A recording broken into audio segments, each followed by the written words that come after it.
mastered the art of reinvention, Mr. Prabhakar Deshpande. He is a powerhouse of wisdom with over 3 decades of experience, spanning from 25 plus years of professional experience. So, from shaping the strategy and driving growth to navigating the intersection of technology, policy, innovation with with IIT Engineering, he has 7 doctorates in his name. He has left his mark on the industry and the institutions which he has been through. Whether you are an entrepreneur, a policymaker, or just someone hungry for inspiration, this conversation will give you an unparalleled insight into building impactful strategies and aligning the team with the fact changing world around us. So, trust me, you don't want to miss this one. And today, as we speak about inspiration, so don't forget also to mark your calendars and join us for our forthcoming boardroom mastering conclave and awards, which is happening on the 14th and the 15th of February at the Bombay Stock Exchange, where we will celebrate leaders and trailblazers who serve as role models for the next generations. It is a premier gathering designed to bring together those thought leaders, business strategists, and industry experts to share their insights on the future of corporate governance and leadership. This exclusive event will focus on empowering the corporate leaders, the entrepreneurs, the board members with the tools and the knowledge to navigate through the complexities of these modern businesses. Following the legacy of women directors conclave and the independent directors summit that we have done in the past, we invite you all to this forthcoming mastering boardroom conclave and awards. So these awards are not just the trophies, they are a symbol of excellence, and it is a call to others to rise to the occasion and a reminder that leadership drives progress. So let us all honor those who have led the way. And if you know those board leaders, then don't miss to nominate them for the jury based awards that we are doing. You will find all the links for the same in the comment section below. And I surely urge each one of you hearing us today to go ahead, nominate those visionary leaders that you would know from the boardrooms across the globe, right? Here we deep dive into our member spotlight series again and have this candid conversation with Mr. Prabhakar. So, Mr. Prabhakar, your career has been 25 years plus of the professional journey, right? So, what has been your motivation to explore so many different things? I mean, explore these paths, and how did you kind of master the art of versatility? Well, actually, people say that a rolling stone gathers no moss, but the rolling stone gathers a lot of shine. I mean, just as the coal gets shined and becomes a diamond. They say that jack of all trades and master of none is a pejorative, a disparagement. But that I don't believe is true. In fact, people don't hop careers because they want to reduce risk. But I believe the risk lies in sticking to one career. I mean, with diversifying, you are reducing the risk. I mean, in shares or in career. I mean, I also believe that I have read a book by David Epstein where he says why generalist triumph over specialist. Because in the modern age and day, you need a mind that dances across disciplines. While as if you train in one area, you may be a good chess player, but that doesn't work. I mean, David Epstein gives the example of Tiger Woods versus Roger Federer. Tiger Woods, we know, is a golf player, but Roger Federer trained in various sports: table tennis, swimming, wrestling, skating, skiing, volleyball, handball, football, squash, everything. And he did so well. I mean, so generalists also do very well. I agree. So we had a lot of womb participants with us, and a few of them being HR generalists. And this is what even I told them, that it is not just that you are a generalist and you do not specialize into one particular domain. That doesn't mean that you are less from somebody else. In fact, you have much more wider knowledge, much more wider things in your platter that you can handle. So it's always a positive thing that you should feel about yourself. So I completely resonate with whatever you've said, Prabhakarji. And here I want to ask you. I mean, you've worked very closely with renowned leaders like Lalit Kanodia ji, like Professor Kanan. So, what are those some important lessons that you've learned from these, thought leaders and leaders? Okay, people believe that Mr. F.C. Kohli is father of Indian software industry, but it could Hmm. be equally said that Dr. Lalit Kanodia is also father of Indian software industry. And we should remember when TCS started, Mr. F.C. Kohli and Dr. Lalit Kanodia were one of the early members. So that statement is very valid. I mean, there could be some doubt about the paternity of software industry, but as far as the BPO industry or the IT-enabled services industry, Dr. Lalit Kanodia started it way back in 1980s, while as most other people caught up only in the new millennium. He's the father of Indian software industry as well as the father of BPO industry. I started at data analytics as a software engineer and I ended up as business planner advising Dr. Lalit Kanodia. So I learned a lot from him. As far as Professor Kannan Maudgalya is concerned, well, English, I mean, most people believe that my English is impeccable and not so bad. But no, Professor Kannan Maudgalya used to point out, you drop articles, I mean, a and the. I mean, when Neil Armstrong landed on the moon, he said, one small step for man and one giant step for mankind. But he should have added an A before the man, because otherwise it is instead of being a common noun, it becomes a collective noun. So I am something of Neil Armstrong of India who drops the A before the noun, and Professor Kannan Modkalya covered one course on instrumentation back 35 years ago, which was entirely project based and not exam based. I mean, that even doesn't happen 35 years later. And today he's dealing with technology in education. And I believe technology can be used greatly in education to facilitate its reach and reducing its cost.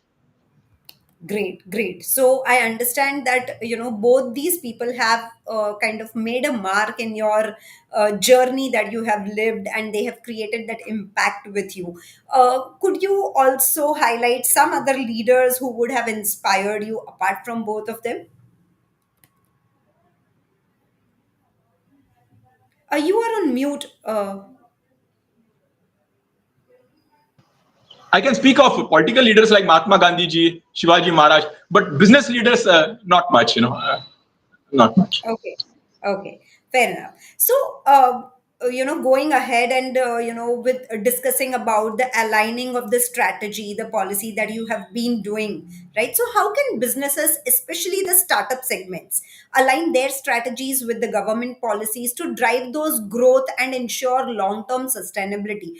A lot of times with the startups, they don't even understand or they don't even know what are those government policies that are coming up for them, which will benefit them. uh, if you have a good consultant with you, then I mean, it is still okay. But if you are starting, as a solopreneur or as a startup, then it is really very difficult to kind of navigate through all those challenges. So how do I mean, according to you, how can these businesses kind of plan or ensure that they are sustainable for a long term? See, government policies translate into government regulations. With Hmm. government regulations, choice, they are mandatory side of the law if you don't follow government regulations. Now, how a startup manages to know all government regulation is not for me to advise. But every business, as also every individual, has to follow government laws.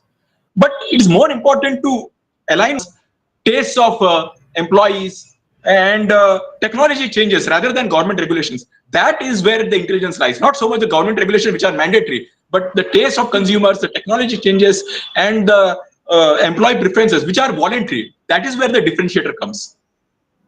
Right, right. But along with the government changes, along when you say it is technology, even the technology is evolving at a very fast pace today, right? So, how do these startups keep a pace with the technological advancement? Because by the time they have actually kind of, delved into one technology, the technology would have already evolved, right? And then it becomes really very difficult for them because they cannot invest heavily as compared to those big companies that are kind of, those have those budgets, right? So how do Yeah. these startups kind of cope up with such kind of technological advancements in that case? No, I believe when you're talking about startup, the only reason why startup is has got any reason to exist is because it has a technological idea. They don't have capital, anything. So the I would always assume that if you're a startup, you are at least in one area, in one segment, technologically ahead of others. Otherwise, why would there be a startup in first place?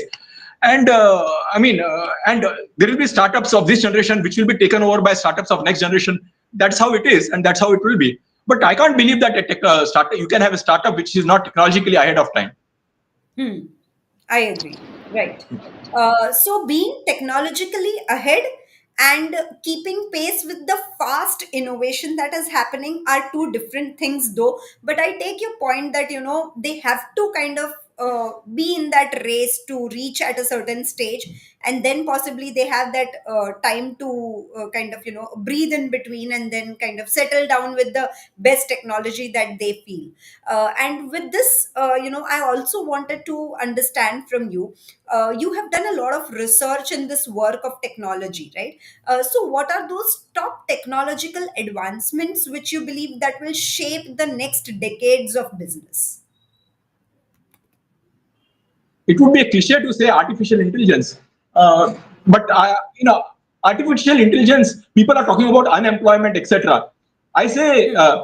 why not artificial intelligence reduce the number of working hours?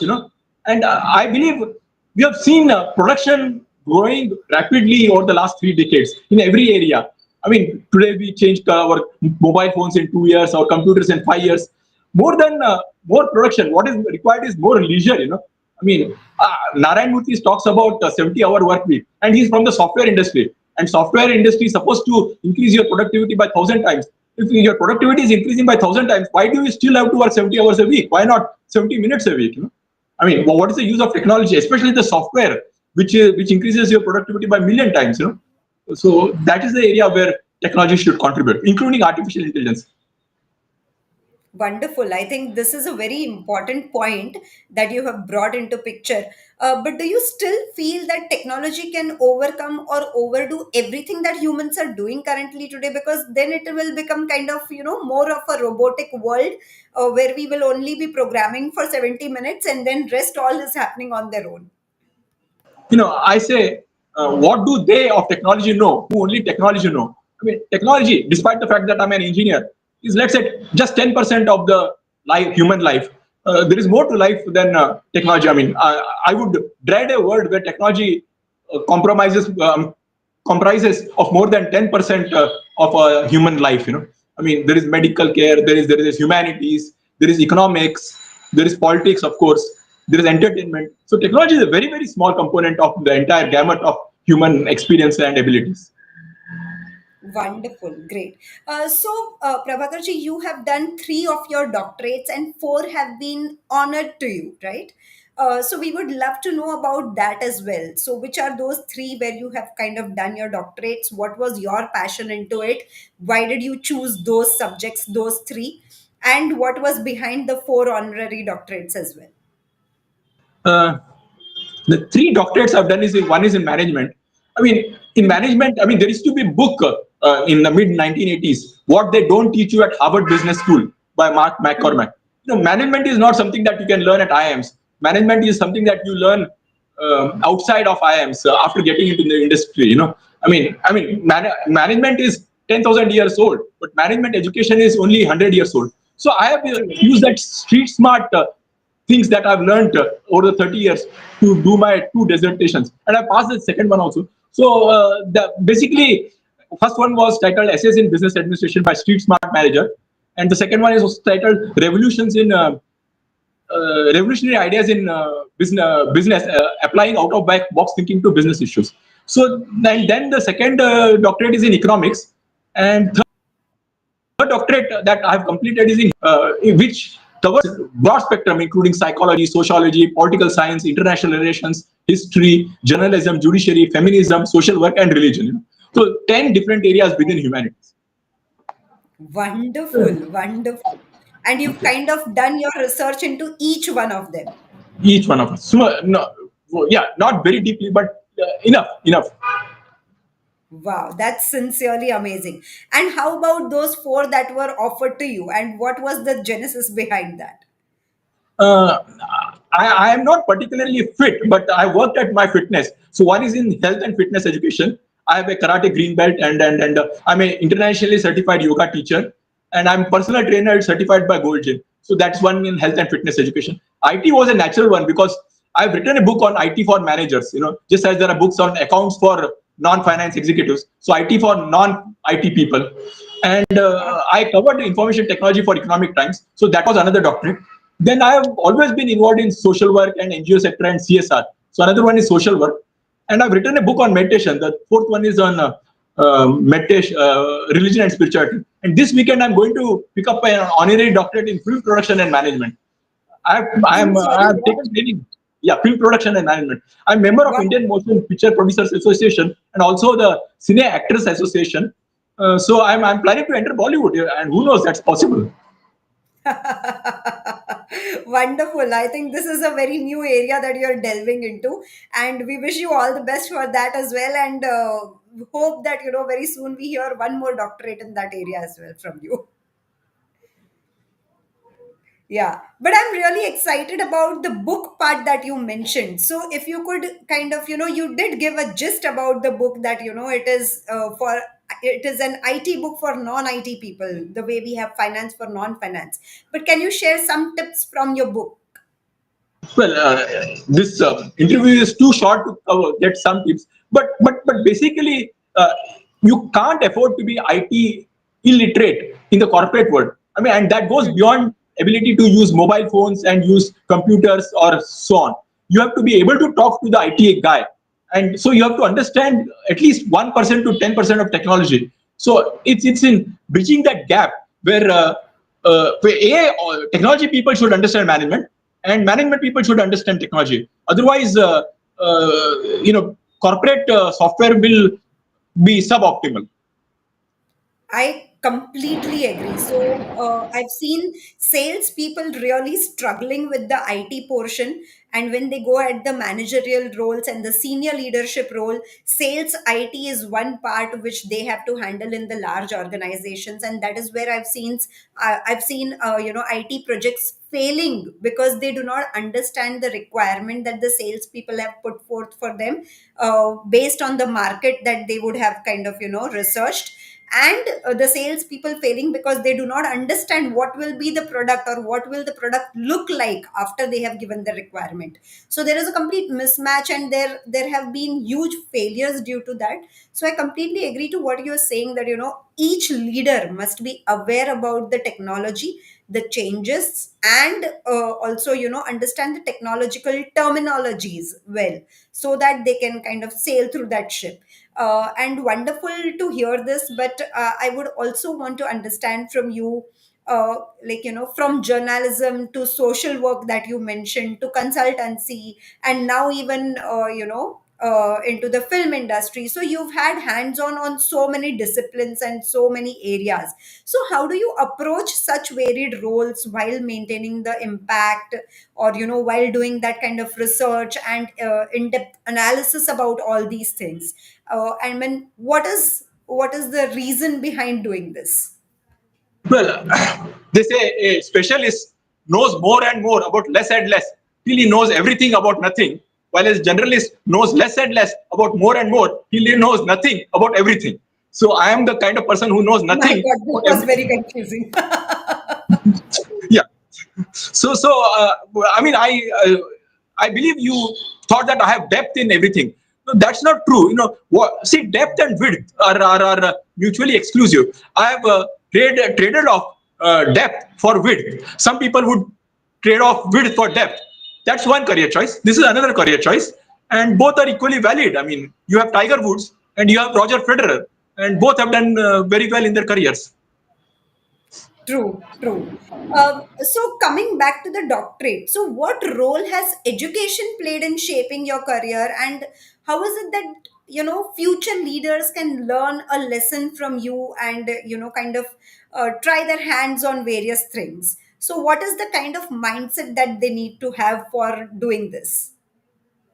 Well, education, I mean, my professor A.K. Suresh told me, education is about training the mind. Albert Hmm. Einstein said, education is what remains after you have forgotten everything you remember during the examination. Elon Musk believes that education is not important, but Elon Musk has two graduate degrees, and he started with his doctorate, and he reads. He's a voracious reader of the first order. So I don't believe that education can be useless. Having said that, look at the billionaires. I mean, whether it is Bill Gates, Steve Jobs, or even Mr. Kamath of Zerodha, they are all dropouts. Something about dropping out of education and the correlation of that with success is also very interesting. There is a saying: "I was born intelligent, but education ruined me." There is a Pink Floyd song. We don't need no education. This is back in 1980s. You can look on YouTube. We don't need no education, and teachers leave the kids alone, kind of thing. But I believe there is a greater role for informal education, and that should not be missed out. And Informal education, as in reading books, is one good way to educate yourself. Education doesn't have to be always formal. Wonderful, wonderful. And while you were quoting those examples, I could think of Mr. Dhirubhai Ambani, who has built such a huge empire that, India is completely reliance-nized, what I can say, because every segment today they have their mark on.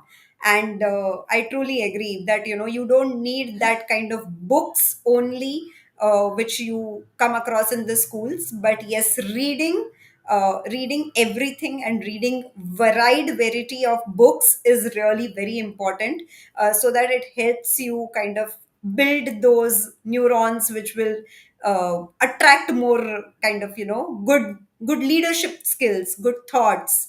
So yes, totally agree. And how important do you think awards, recognitions for the leaders, not just for the professional growth, but also, as a means to inspire a lot of others?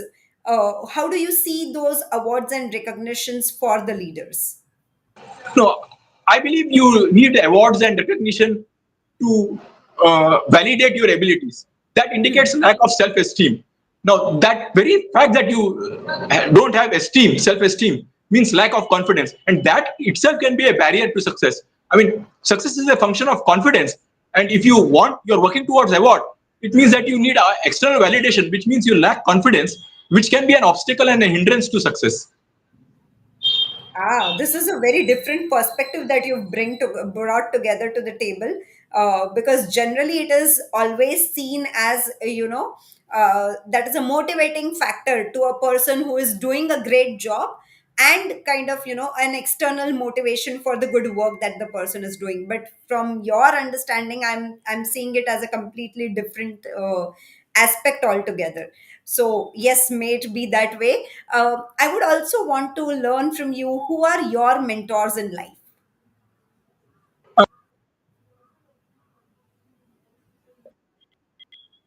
There are too many to mention. I mean, the people in the corporate world I've worked with, lots of economists. So I would be doing injustice to lots of them if I mention a few names. I would say at least 100 of them, if not more.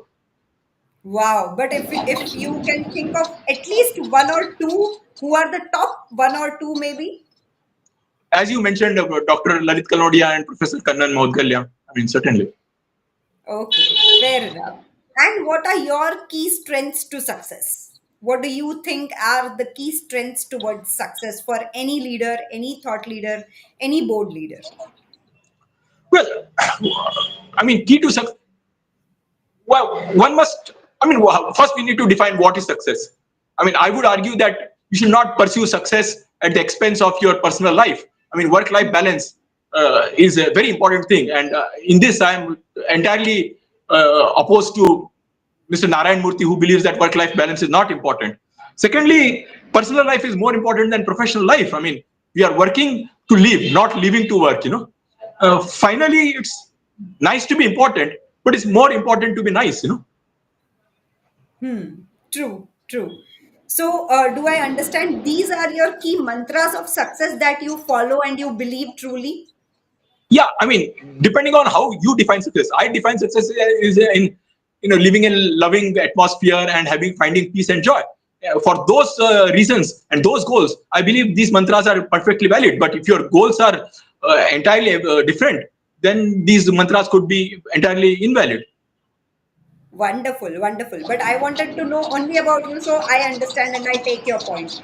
And when you say that, work-life balance is very, very important, I would also love to know about how do you define work-life balance? Well, I mean, in the number of hours that you have worked in a year and the number of leisure hours that you have. I mean, Mr. Narayan Murthy was talking about 3,500 hours of work. I mean, in Germany, they work 1,200 hours, 1250 or 1,300 hours per year. I mean, one third as much. And Germany, is so prosperous a nation and known for its efficiency. I believe there are 6,000 waking hours in a year.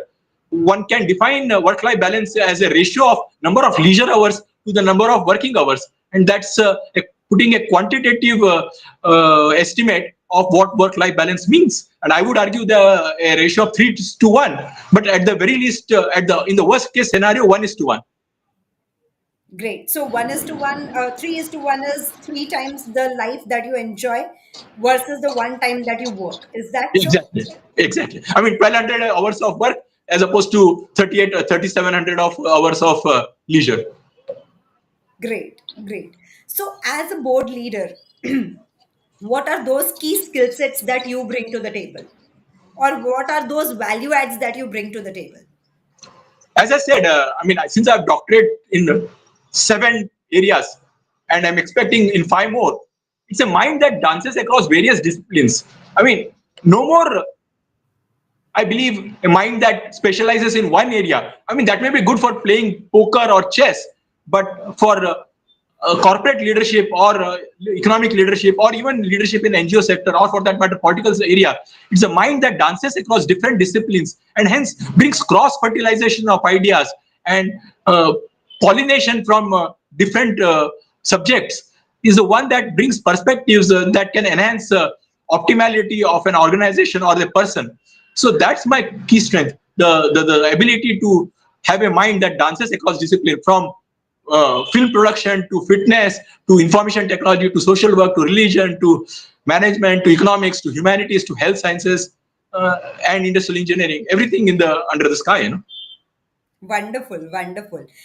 So we've had some amazing comments in the chat box as well for you, and you can just go through them once you're done with this session. But the last question that I want to put forth to you, Prabhakarji, is so for example, say you have mentioned about the awards, you did mention about how you see work life balance. What I want to now understand from you is, as a community of Mentor My Board, where is it that you see you can make some good contribution to? Well, I could address some sessions. I mean, if you believe that I am competent enough, that's one area. And ESG, I mean, because corporate social responsibility, I mean, I'm more like I'm an NGO guy working in the corporate area. So I believe I can make great contribution in bridging the gap between corporates and the NGOs, because corporates are about efficiency and NGOs are about equality and development, as in economic development is a function of both growth and equality. Somehow these days we emphasize growth at the cost of equality, though earlier we emphasized equality at the cost of growth. I believe an optimal balance between both growth and equality are important. And since uh, I have my legs in both the boards of the corporate world and the NGO world, that's the area of corporate social responsibility that can most contribute to. Wonderful. And if I have to a little dig onto the ESG segment that you just mentioned, so what exactly under ESG is your expertise? Because ESG is a very wide term. So is it the social, the corporate responsibility part that you can kind of, add value to, or is it also the E and the G? I would say social part, mostly children, uh, hunger, malnutrition, female feticide, sanitation, and women welfare, trafficking, and those kind of things. Not so much environment, not so much governance. Great. Thank you so much, Prabhakarji. It was really wonderful speaking to you. It was an amazing dialogue that I had. Very different perspectives that you have brought across during the conversation, and we would really love to have this conversation with you. Again over a period of time. Thank you very much. Thank you very much. I'm honored and humbled. Thank you.